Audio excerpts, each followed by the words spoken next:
Chinese ambassador nagpapakalat ng fake news.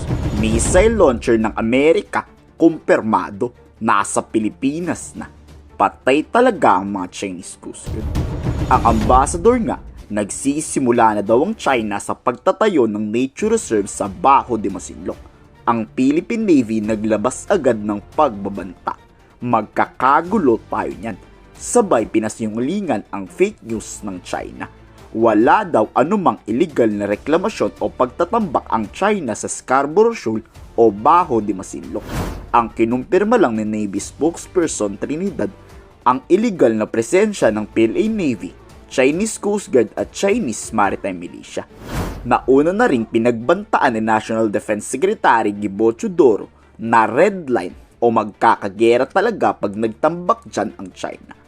Ito marahil ang dahilan bakit tila nagdadalawang isip ang China nang magtambak dyan. Lalo na't may mga warship pa ang Amerika at missile launcher ang US sa mga EDCA sites. We have not monitored any construction on Scarborough Shoal, except for the presence of the PLA Navy, the Chinese Coast Guard, and the Maritime Militia. Nagpapakalat rin ang China na nag-deploy daw ang PLA Navy ng missile near Scarborough. Hindi naman daw natakot dyan ang Philippine Navy. May missile din naman tayo. Missile na nakatutok pa mismo sa Scarborough Shoal. Ano mang pagtatambak, talagang may missile na sasabog papunta dyan. It is safe to assume that warships would be armed with different missiles. So missiles aboard warships could be also the same. That could have been what the good ambassador was referring to.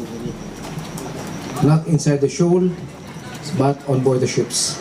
Sa recent o panibagong monitoring ng Philippine Navy, 18 na barko lang ng China ang nakita sa buong lawak ng West Philippine Sea. Oo, 18 lang. Sobrang kakaunti niyan kumpara mo sa dati na aabot pa sa 300 vessel. Kakarampot lang ang bilang ng Chinese ship dahil sa patuloy na pagpapatrolya ng US Navy destroyer. Their presence in our EEZ, their illegal presence, is not only limited to Bajo de Masinloc, but even the other features in the West Philippine Sea. They have a semi-permanent presence already in the West Philippine Sea and in Bajo de Masinloc. Dinepensahan naman AFP Chief General Romeo Bronner ang panibagong missile deployment ng Estados Unidos. Oo, kumpirmado na nga. Nasa hindi pinangalan ng EDCA sites ang missile launcher. Pagigiit nga ni Bronner, hindi tayo naghahamon ng giyera. Nagpapalakas lang tayo to prevent o para maiwasan ang digmaan. Once kasi na alam nilang kaya nating lumaban, magdadalawang isip silang labanan tayo. To modernize lang daw, for peace, no to war. Ang China nagpapalakas ngayon.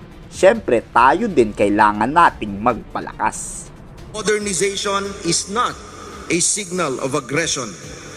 It is a statement of responsibility. A credible defense posture deters conflict. Preparedness prevents miscalculation. Capability preserves peace. Tama naman si General, di ba? Ang China libo-libo ang missile. Tayo iilan lang. Tapos magagalit pa ang China. Hindi naman daw tama yan, di ba? Kayo, ano masasabi niyo dito? I-komento sa baba ang inyong saloobin.